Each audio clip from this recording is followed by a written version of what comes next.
नमस्ते सभी को, क्या हाल हैं। आइए शुरू करते हैं chapter number 15 probability class 12th। ये चैप्टर हमने क्लास 10th में भी पढ़ा था, क्लास 11th में पढ़ा था और अब हम क्लास 12th में हैं। अब भी हमें इसको पढ़ना है। तो इस चैप्टर को पढ़ने से पहले हमने कुछ ऐसी चीज़ें थी जो क्लास 10th में पढ़ी थी, 11th में पढ़ी थी, जिनका यूज़ यहाँ पर होने वाला है। तो पहले हम उनको समझ लेते हैं यहाँ पर। आइए, सबसे पहला सवाल तो यही आता है कि प्रोबेबिलिटी होती क्या है। तो भाई प्रोबेबिलिटी का मतलब होता है प्रायिकता, इसको हिंदी में प्रायिकता बोला जाता है। और दूसरा होता है, कई लोग कहते हैं कि प्रोबेबिलिटी का मतलब संभावना होता है, जबकि ऐसा नहीं होता है। तो हम पहले समझते हैं कि प्रोबेबिलिटी का असल में मतलब क्या है। एग्जाम्पल के तौर पर अगर आप यहाँ ध्यान से देखेंगे तो मैंने यहाँ पर लिखा हुआ है, जैसे कल बारिश होगी, शायद मैं कल दिल्ली चला जाऊँ, कल क्या पता स्कूल की छुट्टी हो जाए। अगर आप इन सब एग्जाम्पल्स को देखेंगे तो ये सारी की सारी चीज़ें क्या हैं, ये संभावनाएं हैं। संभावनाओं का मतलब ये होता है कि कुछ ऐसी घटनाएं जो भविष्य में या तो घट रही होंगी या नहीं घट रही होंगी। तो वो सारी की सारी चीज़ें क्या होती हैं, संभावनाएं होती हैं। कल बारिश होगी, ये भी एक संभावना है। शायद मैं कल दिल्ली चला जाऊँ, ये भी एक संभावना है। कल क्या पता स्कूल की छुट्टी हो जाए, ये भी एक संभावना है। यानी भविष्य में होने वाली कोई भी घटना संभावना होती है। अब मैं क्या करता हूँ, इन सारी संभावनाओं के साथ कोई नंबर अटैच कर देता हूँ। एग्जाम्पल के तौर पर कल बारिश होने की संभावना 60% है, कल मेरे दिल्ली जाने की संभावना 50% है, 70% चांस है कि मैं कल हमारे स्कूल की छुट्टी हो जाए। तो मैंने क्या किया, मैंने संभावनाओं के साथ कुछ नंबर्स को अटैच कर दिया। तो जब भी हम संभावनाओं के साथ किन्हीं नंबर को अटैच कर देते हैं तो वो होती है हमारी प्रोबेबिलिटी। तो मैं उम्मीद कर रहा हूँ आप लोग समझ गए होंगे कि प्रोबेबिलिटी क्या होती है। प्रोबेबिलिटी का मतलब संभावना नहीं होता है। जब हम संभावनाओं को नंबर्स में मापने लगे, यानी संभावनाओं के साथ हम एक नंबर को अटैच कर दें, तो वो हमारी प्रोबेबिलिटी कहलाती है। क्लियर हो गया है ये बात। तो पहली चीज़ ये क्लियर हो गई होगी कि प्रोबेबिलिटी की डेफिनेशन क्या होती है। आगे बढ़ते हैं। अब इसमें कुछ इंपॉर्टेंट टर्म्स हैं, उन्हें हमें जानना है। सबसे पहली इंपॉर्टेंट टर्म इसमें आती है आउटकम क्या होते हैं। तो मान लो हमने कोई एक्सपेरिमेंट किया।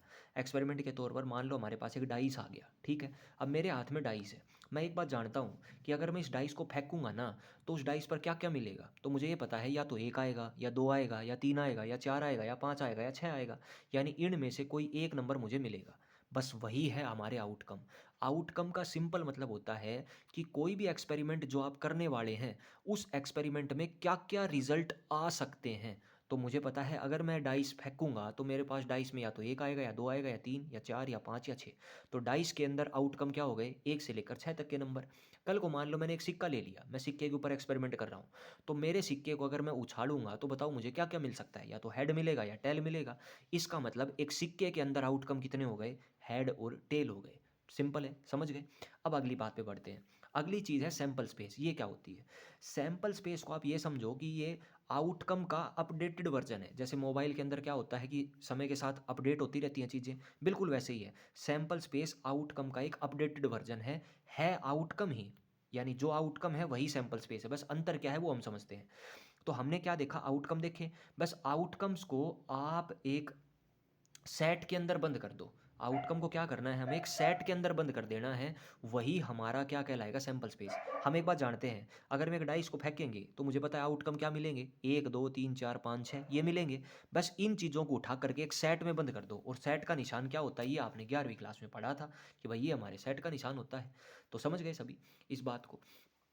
अगली चीज़ पे चर्चा करते हैं। तो सैंपल स्पेस क्या हो गया, ये बढ़ गया। यानी सिंपल सी बात है, आउटकम को ही सैंपल स्पेस कहते हैं। बस अंतर इतना होता है, आउटकम खुले पड़े रहते हैं और सैंपल स्पेस को हम एक सेट में बंद कर देते हैं। दूसरी बात, सैंपल स्पेस को हम एस से दिखाते हैं, बड़े एस से। जो बड़ा एस होता है उससे हम इसको डिनोट करते हैं। एक और बात मैं इंपॉर्टेंट बताता हूँ। जब हम 10वीं क्लास की प्रोबेबिलिटी पढ़ते थे ना, तो हम वहाँ पर आउटकम्स का यूज़ करते थे। यानी हम हर सवाल में सबसे पहले लिखते थे कि आउटकम क्या क्या होंगे। लेकिन अब हम 11वीं और 12वीं में जब हम आए, तो हमेशा आपने देखा होगा 11वीं क्लास में जो आपने सवाल सोल्व किए होंगे, तो हर सवाल में हमने एक टर्म्स का इस्तेमाल किया था, वो थी टर्म सैंपल स्पेस। यानी इसका मतलब अब आप जो भी सवाल यूज़ करेंगे, जो भी सवाल आप सोल्व करेंगे, हर सवाल में आपको सैंपल स्पेस लिखना है, आउटकम नहीं लिखने हैं। दोनों बातें हैं सेम, बस एक ही चीज़ का अंतर है। आउटकम के अंदर अगर हम एक सेट लगा देते हैं, आउटकम को एक सेट में बंद कर देते हैं, तो सैंपल स्पेस बनता है। कहने का मतलब है आउटकम का यूज़ नहीं करेंगे, सैंपल स्पेस का यूज़ करेंगे। मेरे ख्याल में इतनी बातें क्लियर हो गई होंगी। अब हम आगे बढ़ते हैं। अब हम दो चार बातें पढ़ते हैं जिनका यूज़ हमें करना है। एग्जाम्पल के तौर पर एक सिक्के को अगर एक बार उछाड़ते हैं, तो बताइए कितने आउटकम होते हैं? 2 आउटकम होते हैं, या तो हेड मिलेगा या टेल मिलेगा। तो अगर इस बात को सैंपल स्पेस में लिखना हो तो क्या करेंगे? हेड और टेल हो गए, इसको सेट में बंद कर दो, वही हमारा सैंपल स्पेस हो जाएगा। आगे बढ़ते हैं। अगर हम 2 सिक्कों को फेंकते हैं तो कितने आउटकम होते हैं, यानी कितनी बातें मिल सकती हैं हमें? 4 बातें हो सकती हैं। क्या क्या? या तो क्या पता पहले पर भी ऐड आ जाए, दूसरे पर भी ऐड आ जाए। क्या पता पहले पर ऐड आ जाए, दूसरे पर टेल आ जाए। क्या पता पहले पर टेल आ जाए, दूसरे पर ऐड आ जाए। और क्या पता दोनों सिक्कों पर टेल आ जाए। तो इसका मतलब अगर आप 2 सिक्कों को फेंकेंगे तो कितने आउटकम होंगे? 4। और अगर इन आउटकम को एक सेट में बंद कर देंगे तो यही क्या बन जाएगा? हमारा सैंपल स्पेस। आगे बढ़ते हैं। अगर हम 3 सिक्कों को फेंकेंगे तो टोटल आउटकम कितने होते हैं? 8। कौन कौन से होते हैं? क्या पता पहले पर भी ऐड आ जाए, दूसरे पर भी ऐड आ जाए, तीसरे पर भी ऐड आ जाए। क्या पता पहले पर ऐड आए, दूसरे पर ऐड आए और तीसरे पर टेल आ जाए। क्या पता पहले पर ऐड आए, दूसरे पर टेल आए और तीसरे पर ऐड आ जाए। इस तरीके से टोटल कितने आउटकम बनेंगे? 8 आउटकम बनेंगे। ये सारी बातें आपने 10वीं क्लास में पढ़ी थी, मैं केवल आपको रिवाइज करवा रहा हूँ। आगे बढ़ते हैं। अगर हम 4 सिक्कों को फेंकेंगे तो टोटल आउटकम कितने होते हैं? 16 होते हैं। क्या क्या होते हैं? क्या पता पहले पर भी ऐड आए, दूसरे पर भी ऐड आए, तीसरे पर भी ऐड आए, चौथे पर भी ऐड आए। इस तरीके से टोटल करते करते कितने आउटकम हो गए? टोटल 16। और इन आउटकम को अगर एक सेट में बंद कर देंगे तो यही क्या बन जाएगा? हमारा सैंपल स्पेस। क्लियर हो गई ये बात? आगे बढ़ते हैं। तो सिक्कों की बात हमने कर ली। सिक्कों के आपको बस 4 ही केस याद रखने हैं। अगर एक सिक्के को एक बार उछालेंगे तो आउटकम क्या होंगे? आउटकम कहें या सैंपल स्पेस कहें, एक ही बात है। दूसरी बात, अगर एक सिक्के को 2 बार उछालेंगे तो आउटकम कितने होंगे और सैंपल स्पेस क्या बनेगा? अगर एक सिक्के को 3 बार उछालेंगे तो आउटकम कितने होंगे और सैंपल स्पेस क्या बनेगा? अगर एक सिक्के को 4 बार उछालेंगे तो आउटकम कितने बनेंगे और सैंपल स्पेस क्या होगा? ये बातें हैं। अब बात करते हैं हम डाइस की। डाइस में क्या होता है? आप एक बात जानते हैं, अगर एक डाइस को एक बार फेंकेंगे तो अगर एक बार फेंकेंगे तो हमारे पास क्या क्या आउटकम होंगे? 1 2 3 4 5 6, वही 6 नंबर होंगे, हमने पीछे देखा था। और उसका सैंपल स्पेस क्या बनेगा? सेट का निशान बना दो और 1 से 6 तक के नंबर लिख दो। लेकिन अगला सवाल आता है, अगर हमारे पास डाइस की संख्या 2 हो जाए तो हमारे पास टोटल आउटकम कितने होते हैं? 36 होते हैं। ये भी आपने 10वीं क्लास में पढ़ा था। और इसका अगर हमें आउटकम बताने हो 36 कौन कौन से होंगे, तो भाई क्या पता पहले पर भी एक आए, दूसरे पर भी एक आए। क्या पता पहले पर एक आए, दूसरे पर 2 आए। क्या पता पहले पर एक आए, दूसरे डाइस पर 3 आए। पहले पर एक आ जाए, दूसरे पर 4 आ जाए। इस तरीके से टोटल करके 36 आउटकम बनते हैं। ये बातें आपको पता हैं पहले से। और अगर इन बातों को मैं सेट में बंद कर दूंगा तो यही क्या बन जाएगा? मेरा सैंपल स्पेस बन जाएगा। डाइस और क्वाइन का केस आपको याद हो गया होगा मेरे ख्याल में। अब हम आगे बढ़ते हैं। अगली चीज़ हमारे पास रैंडम एक्सपेरिमेंट। अब ये रैंडम एक्सपेरिमेंट ये एक ऐसा शब्द है जो आपको लगभग हर सवाल में मिलेगा। रैंडम एक्सपेरिमेंट का मतलब क्या होता है? रैंडम एक्सपेरिमेंट का मतलब होता है कोई भी ऐसा एक्सपेरिमेंट जिसके आपको ये तो पता है कि इसमें क्या क्या आउटकम मिलेंगे, लेकिन आप उसका रिजल्ट नहीं बता सकते। एग्जाम्पल के तौर पर मान लो मैं अपने हाथ में डाइस ले आया, मुझे ये तो पता है कि डाइस के आउटकम क्या होंगे। क्या क्या आउटकम होंगे? आउटकम का मतलब क्या क्या चीज़ें आ सकती हैं। 1 2 3 4 5 6, 6 बातें हो सकती हैं। लेकिन मैं रिजल्ट नहीं बता सकता। रिजल्ट आप तभी बता सकते हो जब आप डाइस को उछालो और उछालने के बाद वो डाइस नीचे गिर जाए, तो ही हम उसके रिजल्ट को प्रेडिक्ट कर सकते हैं। तो इसका मतलब कोई भी ऐसा एक्सपेरिमेंट जिसके आउटकम आपको पता है पर रिजल्ट आपको नहीं पता है, वही कहलाएगा हमारा रैंडम एक्सपेरिमेंट। समझ गए मेरी बात को? तो बस ये है रैंडम एक्सपेरिमेंट जिसके आउटकम पता है लेकिन रिजल्ट नहीं पता है। अब हम बढ़ते हैं आगे नेक्स्ट पॉइंट के ऊपर। अगला पॉइंट है हमारे पास कि प्रोबेबिलिटी का फॉर्मूला क्या होता है। ये फॉर्मूला अगर आपको ध्यान हो तो ये आपने 10वीं क्लास में पढ़ा था। फॉर्मूला क्या होता है प्रोबेबिलिटी का? Number of favourable outcome upon में टोटल आउटकम। फेवरेबल क्या होते हैं? फेवरेबल वो केस होते हैं जो आपको अपने फेवर में चाहिए, वो आप ऊपर लिखते हो, और टोटल आउटकम आप हमेशा नीचे लिखते हो। ये बात आपको पता होगी मेरे ख्याल में। तो अब हम आगे बढ़ते हैं। इवेंट क्या होता है? ये सबसे इंपॉर्टेंट चीज़ है। इवेंट शब्द का इस्तेमाल आपको हर सवाल में मिलेगा, हर सवाल में। मैं आपको सिंपल बताता हूँ। इवेंट की अगर आप डेफिनेशन पढ़ेंगे बुक में तो बहुत कन्फ्यूजिंग है। इसको सिंपल आप हिंदी में याद रखें। इवेंट का हिंदी में मतलब होता है घटना। कोई भी घटना वो इवेंट है। यानी घटना और इवेंट दोनों सेम बातें हैं। एग्जाम्पल के तौर पर मान लो मैंने डाइस को फेंका, डाइस को फेंकने पर मेरे पास 5 आ गया, ये एक घटना है अपने आप में। मान लो मैंने डाइस को फेंका, डाइस को फेंकने पर 1 आ गया, ये भी अपने आप में घटना है, इवेंट है। मान लो मैंने एक सिक्के को फेंका, सिक्के को फेंकने पर मेरे पास एक ऐड आ गया, ये भी अपने आप में एक घटना है। पत्ते देखे होंगे आपने, 52 पत्ते होते हैं। मान लो मैंने पत्तों को फेंटा और अब उनमें से एक पत्ता मैंने बाहर निकाला और वो पत्ता राजा का आ गया, तो वो भी अपने आप में घटना है। यानी कहने का मतलब ये है कि आप कोई भी चीज़ अगर आप करते हैं, कोई भी किसी भी एक्सपेरिमेंट का जो रिजल्ट होता है वो अपने आप में घटना होती है। सिंपल सी बात है। एक डाइस पर 5 का आना, डाइस पर 1 आ जाए, डाइस पर 2 आ जाए, या 2 डाइस फेंके आपने और दोनों डाइस जब आप फेंके तो एक पर 1 आया, दूसरे पर 2 आया, यानी 1,2, तो वो भी अपने आप में घटना है। ठीक है, समझ गए मेरी बात को? आगे बढ़ते हैं हम। अब सवाल आता है कि ये जो घटना होती है, इवेंट्स होते हैं, ये कितने प्रकार के होते हैं? तो जनरली 3 प्रकार के होते हैं। पहली घटना होती है इम्पॉसिबल इवेंट। इम्पॉसिबल इवेंट का मतलब होता है ऐसी घटना जिसके होने की संभावना 0% है, यानी जो घटना घट ही नहीं सकती, हो ही नहीं सकती कभी भी। एग्जाम्पल के तौर पर अगर मैं आपसे कहूँ कि भाई एक डाइस पर ऐड आ जाए, आप एक बात बताओ, डाइस पर ऐड होता ही नहीं है तो आएगा कैसे? डाइस पर तो 1 2 3 4 5 6 6 नंबर होते हैं, उन 6 में से कोई एक नंबर आएगा। डाइस पर ऐड तो कभी आ ही नहीं सकता। इसका मतलब ये एक इम्पॉसिबल घटना है। अगली चीज़, कल को मैं कहूँ कि सूरज पश्चिम से उगेगा, कल सूरज पश्चिम से उगेगा, ये घटना हो ही नहीं सकती क्योंकि सूरज कहाँ से उगता है? पूर्व से उगता है। तो इसका मतलब ये घटना भी कैसी है? इम्पॉसिबल इवेंट है। और ध्यान रखें, इम्पॉसिबल इवेंट की प्रोबेबिलिटी हमेशा कितनी होती है? 0। कोई भी आपके पास इम्पॉसिबल इवेंट दे दे, उसकी प्रोबेबिलिटी हमेशा क्या रहेगी? 0 रहेगी। आगे बढ़ते हैं। अगली घटना होती है श्योर इवेंट। श्योर इवेंट का मतलब होता है ऐसी घटना जिसके होने की संभावना 100% है, यानी वो घटना होके रहेगी। कल अगर एग्जाम्पल के तौर पर मैं कहूँ कि भाई सूरज कल पूरब से उगेगा, उगेगा ही उगेगा क्योंकि सूरज पूरब से ही उगता है। तो ये घटना कैसी है? श्योर इवेंट है, 100% होके रहेगी ये घटना। कल को मैं कहूँ कि भाई धरती सूरज का चक्कर लगाती है, ये घटना भी होगी, होती है ये घटना भी, 100% सही बात है ये। एक दिन में 24 घंटे होते हैं, ये घटना भी 100% सही है। इसका मतलब ये सारी घटनाएं कैसी हैं? श्योर इवेंट है। मैं कहूँ कि चलो छोड़ो, 3 एग्जाम्पल बहुत है, काफ़ी है। अब हम आगे बढ़ते हैं। अब एक सवाल आता है कि सर इम्पॉसिबल इवेंट की प्रोबेबिलिटी तो 0 होती है, श्योर इवेंट की प्रोबेबिलिटी कितनी होती है? तो श्योर इवेंट की प्रोबेबिलिटी आप ध्यान रखें, श्योर इवेंट की प्रोबेबिलिटी हमेशा 1 होती है। जो घटना कभी नहीं हो सकती उसकी प्रोबेबिलिटी 0, और जो घटना 100% होगी उसकी प्रोबेबिलिटी हमेशा 1 होगी। आगे बढ़ते हैं हम अगली चीज़ पे। अब आपने ये देखा कि कुछ घटनाएं तो ऐसी थी जिनके होने की संभावना 0% थी, और कुछ घटनाएं ऐसी थी जिनके होने की संभावना 100% थी। आप कहेंगे सर इनके बीच में भी तो कुछ घटनाएं होती होंगी, जैसे कोई घटना ऐसी होगी जिसके होने की संभावना 5% है, कोई ऐसी घटना होगी जिसके होने की संभावना 20% है, कोई ऐसी घटना होगी जिसके होने की संभावना 99% है। तो जो बीच वाली घटना बच गई, इनको क्या कहते हैं? तो इनको कहते हैं पॉसिबल इवेंट, यानी ऐसी घटनाएं जिनकी प्रोबेबिलिटी, यानी जिनके होने की संभावना 0% से ज़्यादा और 100% से कम होती है। और अगर इनकी प्रोबेबिलिटी की बात करें तो आपने ये देखा था इम्पॉसिबल इवेंट की प्रोबेबिलिटी 0 और श्योर इवेंट की प्रोबेबिलिटी 1। तो ये पॉसिबल इवेंट की प्रोबेबिलिटी क्या हो जाएगी? 0 और 1 के बीच में। यानी ऐसी घटना जो पॉसिबल इवेंट है, इनकी प्रोबेबिलिटी हमेशा 0 और 1 के बीच में रहेगी। एग्जाम्पल के तौर पर कल मेरे दिल्ली जाने की संभावना 30% है। समझ गए? ये कैसी घटना है? पॉसिबल इवेंट है, क्योंकि ये ना तो 0% है, 0% होती थी इम्पॉसिबल हो जाती, और 100% होती थी श्योर हो जाती। ये बीच में है, तो बीच में है तो ये घटना कैसी है? पॉसिबल इवेंट है। अगली, कल बारिश होने की संभावना 90% है, ये भी घटना भी कैसी है? पॉसिबल इवेंट है। तो मेरे ख्याल में आप समझ गए होंगे, आपने 3 घटनाएं देखी, एक श्योर, एक इम्पॉसिबल और तीसरी थी पॉसिबल। अब हम आगे बढ़ते हैं। अगली चीज़ है कि किसी भी इवेंट की प्रोबेबिलिटी, अब आपने 3 बातों से एक बात तो समझ ली होगी कि किसी भी चीज़ की जो प्रोबेबिलिटी होती है ना, वो या तो 0 हो सकती है, किसी भी घटना की प्रोबेबिलिटी या तो 0 हो सकती है, या 1 हो सकती है, या 0 और 1 के बीच में हो सकती है। यानी कि या तो प्रोबेबिलिटी 0 होगी, प्रोबेबिलिटी ऑफ ए इवेंट यानी किसी भी घटना की प्रोबेबिलिटी या तो 0 होगी या 1 होगी, या 0 से बड़ी 1 से छोटी होगी, यानी 0 और 1 के बीच में घूमेगी। अच्छा, 0 किसकी होती है? श्योर इवेंट की।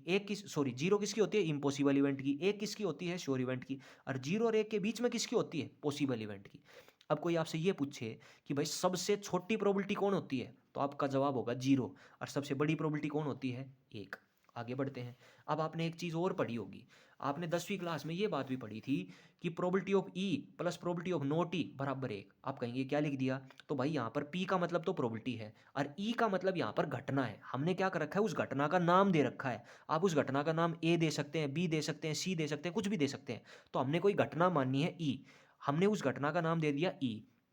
और नोट ई, ई का मतलब है उस घटना के होने की संभावना, और नोट ई का मतलब क्या है? उस घटना के ना होने की संभावना। यानी ये कहना चाह रहा है कि अगर आप किसी भी घटना के होने की प्रोबेबिलिटी और उसी घटना के ना होने की प्रोबेबिलिटी दोनों को जोड़ते हो तो उत्तर हमेशा 1 आता है। आप कहेंगे क्या, कैसे हो गया ये? मैं आपको समझाता हूँ, इसका प्रूफ देता हूँ। एग्जाम्पल के तौर पर मान लो मैंने घटना अपनी तरफ से ई मान ली, इस घटना ई को मैंने माना है कल बारिश होने की संभावना 60% है। अब आप एक बात बताओ, अगर घटना ई कल बारिश होने की संभावना 60% है, तो घटना नोट ई क्या होगा, यानी इवेंट ई ये है तो इवेंट नोट ई क्या होगा, नोट का मतलब इसका उल्टा करना है। अगर बारिश होने की संभावना 60% है तो बारिश ना होने की संभावना कितनी होगी, 40%, क्योंकि यहाँ पर नोट लिखा हुआ है। अब हमने कहा है कि इन दोनों की प्रोबेबिलिटी निकालोगे और उनका जोड़ करोगे ना तो उत्तर एक आएगा, यही तो लिखा है कि ई के होने की प्रोबेबिलिटी प्लस ई के ना होने की प्रोबेबिलिटी दोनों का जोड़ एक आता है। तो आइए इनकी प्रोबेबिलिटी निकालते हैं अब हम। तो भाई प्रोबेबिलिटी कैसे निकालेंगे वो देखो। तो प्रोबेबिलिटी ऑफ ई, यानी अगर इसकी प्रोबेबिलिटी निकालनी है तो ये कितनी है 60%, और नोट ना होने की संभावना कितनी है 40%। अब देखो परसेंटेज हटाओगे तो नीचे क्या लगाओगे 100, परसेंटेज हटाओगे नीचे क्या लगाओगे 100, लघुत्तम लोगे यानी एलसीएम लोगे तो एलसीएम कितना आएगा 100, ऊपर 60 नीचे 40, 100/100 उत्तर कितना आया 1। और मैंने भी क्या बताया था भाई कि अगर किसी घटना के होने की संभावना और ना होने की संभावना दोनों को जोड़ोगे तो उत्तर हमेशा क्या मिलेगा 1 मिलेगा। यही बात यहाँ पर लिखी हुई है। आगे बढ़ जाते हैं अब हम। अगली चीज़ है म्यूचुअली एक्सक्लूसिव इवेंट। इसको भी ध्यान से देखें, ये शब्द भी आपको कई सवालों में मिल सकता है। तो हम यहाँ पर केवल उन्हीं पॉइंट्स को डिस्कस कर रहे हैं जो हमारे सवालों में हमें मिलेंगे, जिससे हम इनको समझ लेंगे तो सवाल आसान हो जाएंगे, हम कंफ्यूज नहीं होंगे कि भाई इस शब्द का मतलब क्या होता है। तो हम केवल उन शब्दों को पढ़ रहे हैं जो हमारे सवालों में यूज होने वाले हैं। म्यूचुअली एक्सक्लूसिव इवेंट क्या होते हैं, तो ऐसी दो घटनाएं जो एक साथ कभी नहीं घट सकती, यानी कि म्यूचुअली एक्सक्लूसिव इवेंट। अब देखो इवेंट का मतलब तो घटना होता है, अब ये म्यूचुअली एक्सक्लूसिव का मतलब क्या होता है, तो सिंपल सा मतलब है ऐसी दो घटनाएं या ऐसे दो इवेंट जो एक साथ नहीं हो सकते उन्हीं को क्या कहते हैं म्यूचुअली एक्सक्लूसिव इवेंट कहते हैं। एग्जाम्पल के तौर पर मैं कहूँ कि भाई एक डाइस को फेंको, और मैंने यहाँ पर दो घटना अपनी मर्जी से मान ली, पहली घटना ए मानी, दूसरी घटना मैंने बी मानी। ए घटना में क्या है कि एक डाइस को फेंकें तो उसके ऊपर ओड नंबर आ जाए, और बी घटना क्या है getting a even number, dice को फेंकने पर एक इवन नंबर आ जाए। अब आप एक बात बताओ, जब आप डाइस को फेंकते हो तो क्या क्या सैंपल स्पेस क्या बनेगा, यानी आउटकम क्या आएंगे 1 से लेकर 6 तक के नंबर आएंगे, ये मेरा सैंपल स्पेस बन गया। इवेंट ए में है ओड नंबर, ओड नंबर क्या होते हैं 1 3 5, इवन नंबर कौन कौन होंगे इनमें से 2 4 और 6। अब आप एक बात बताओ, जब आप डाइस को फेंकोगे तो या तो ओड नंबर आएगा या इवन नंबर आएगा, क्या कभी दोनों चीज़ें साथ आ सकती हैं, नहीं आएंगी। यानी या तो 1 मिलेगा या 3 मिलेगा या 5 मिलेगा या 2 मिलेगा या 4 मिलेगा या 6 मिलेगा, ये दोनों बातें क्या कभी एक साथ घट सकती हैं, कभी नहीं घट सकती। इसका मतलब ए और बी इवेंट यहाँ पर कैसे हो गए हमारे पास म्यूचुअली एक्सक्लूसिव इवेंट हो गए, यानी ये दोनों घटनाएं एक साथ नहीं घट सकती, इसलिए इनको कहेंगे म्यूचुअली एक्सक्लूसिव इवेंट। अब हम आगे बढ़ते हैं। अगली चीज़ क्या है, एक चीज़ और है, ये चीज़ भी देखें आप। म्यूचुअल एक्सक्लूसिव इवेंट का ये तो बेसिक तरीका हो गया जो मैंने आपको समझाया। एक तरीका और भी है जो म्यूचुअल एक्सक्लूसिव इवेंट्स को पता करने का दूसरा तरीका भी है। दूसरा तरीका क्या है, दूसरा तरीका है ये कि आप ए इंटरसेक्शन बी की प्रोबेबिलिटी निकाल दो, और अगर वो जीरो आ जाए तो हम ये कहेंगे कि ए और बी कैसे इवेंट है, म्यूचुअली एक्सक्लूसिव इवेंट है। क्या बताया कि ए और बी की इंटरसेक्शन निकालो, इंटरसेक्शन निकालने के बाद उसकी प्रोबेबिलिटी निकालो, अगर उत्तर जीरो आ गया तो हम कहेंगे कि जो घटना ए और घटना बी है ना वो म्यूचुअल एक्सक्लूसिव है। मैं आपको समझाता हूँ, सेम क्वेश्चन हम लेते हैं और इसी को सोल्व करते हैं। आ जाइए, यहाँ ध्यान दें। अगर आप ध्यान से देखेंगे तो मेरे पास सैंपल स्पेस तो 1 से लेकर 6 तक के नंबर थे। इवेंट ए में कौन कौन थे, ओड नंबर थे 1 3 5। इवेंट बी में कौन थे, इवन नंबर थे 2 4 6।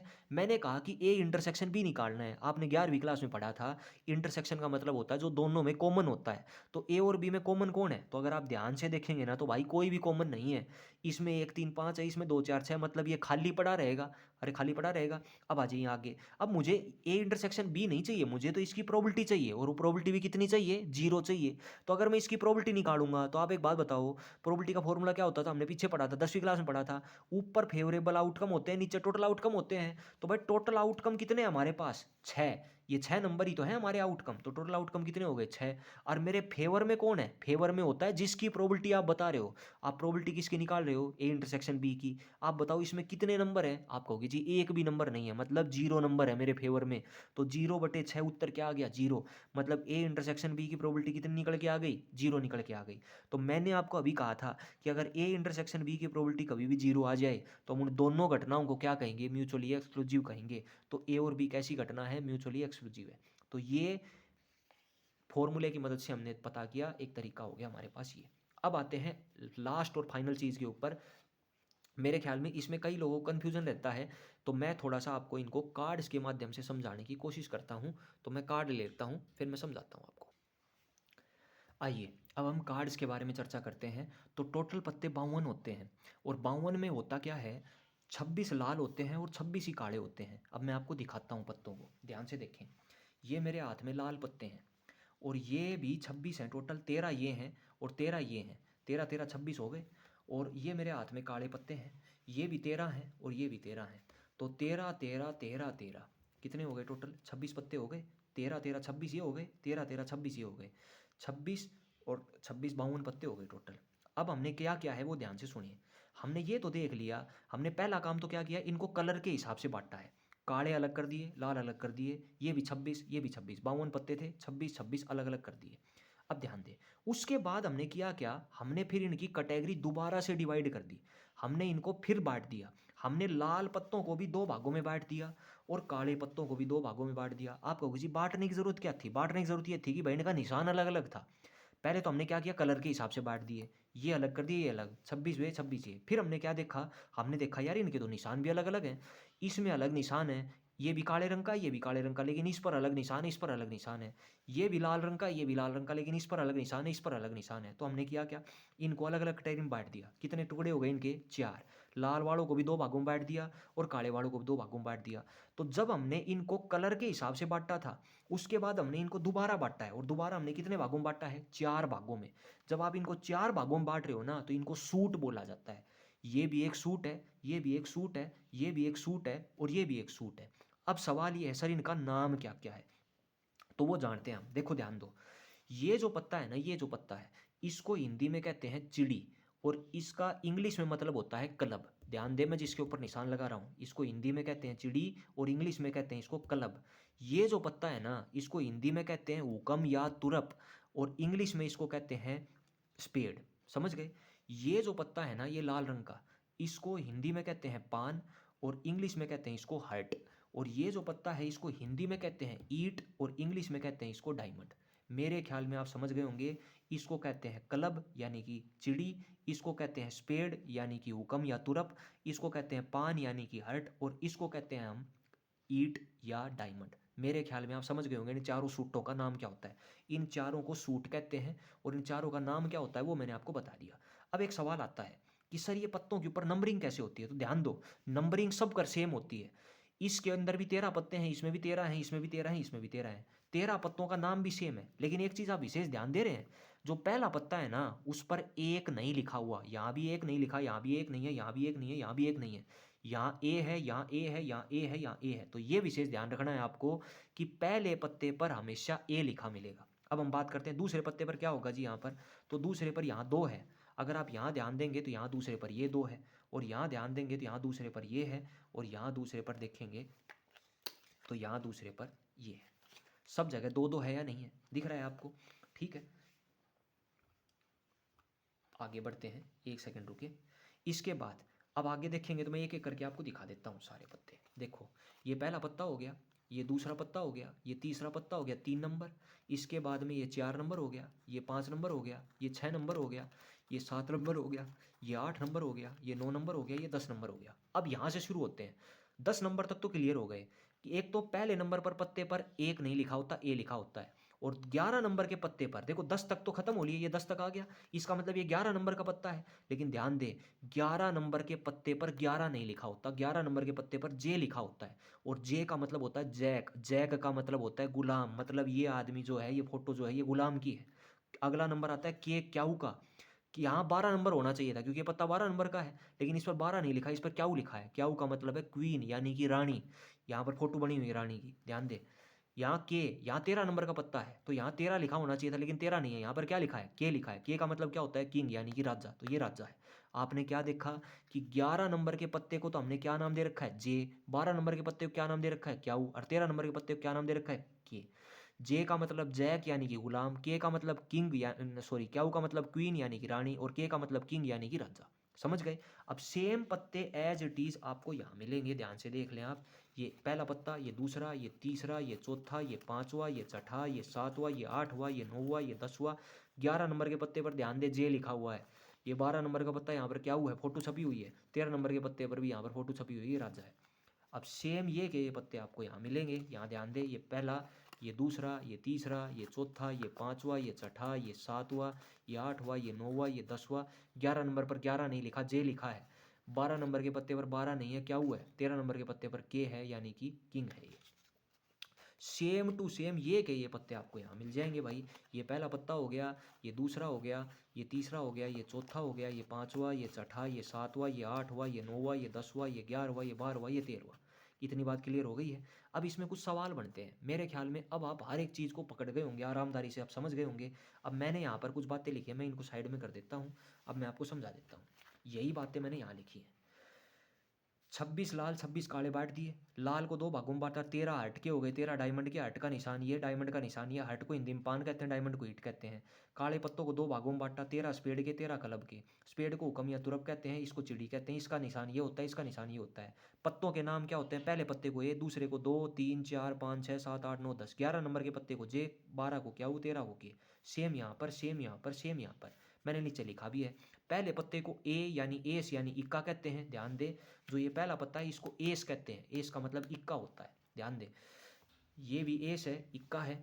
ये भी एस है, इक्का है। और ये भी एस है यानी कि इक्का है। अगली चीज़, आपने एक चीज़ देखी, 11, 12 और 13 जो ये पत्ते थे ना, इन पर फोटो छपी हुई थी। 11 नंबर तो गुलाम था यानी जैक, और 12 नंबर रानी थी यानी क्वीन, और 13 नंबर किंग था यानी कि राजा। इन तीनों पर फोटो थी। 3 ही इसमें थे, 3 ही इसमें थे, और 3 ही इसमें थे। अब कल को कोई आपसे ये पूछ ले कि भाई टोटल वो कार्ड बताओ जो फेस कार्ड है। फेस कार्ड का मतलब होता है जिन पर फोटो छपी होती है। 3 इसमें थे, 3 इसमें थे, 3 इसमें थे, 3 इसमें, कितने हो गए? 12 पत्ते हो गए टोटल। वही हमने यहाँ पर लिखा है। ये नोट्स में थोड़ी सी गलती हो गई थी, तो आप इनको एक बार ठीक कर ले। मैंने यहाँ पर 3 3 3 3 लिख दिया था, तो कृपया करके इनको ठीक कर ले। यहाँ 4 4 आएगा, ठीक है। अरे यार वो ठीक लिखा था मैंने, सॉरी, माफ़ी चाहूँगा मैं ही गलत कर देता हूँ 2 2 बार, क्या कन्फ्यूजन है। 3 3 3 3, ठीक है भाई। 3 पत्ते इसमें, 3 इसमें, 3 इसमें, और भाई 3 ही इसमें। सब में कितने कितने हैं? 3 3 3 3 3। टोटल कितने फेस कार्ड हो गए? 12 फेस कार्ड हो गए। तो मैं उम्मीद कर रहा हूँ आप सब लोग समझ गए होंगे। ये था आपका टॉपिक बेसिक्स। अब इसके अलावा आपको कुछ भी तो नहीं जानना। 10वीं और 11वीं की प्रोबेबिलिटी आपको और कतई नहीं जाननी। जो मैंने आपको बताया बस इतना पढ़ना है, बाकी काम खत्म। धन्यवाद, भगवान भला करे आप लोगों का। और ईमानदारी से पढ़िए, टेंशन मत लीजिए। जय राम जी।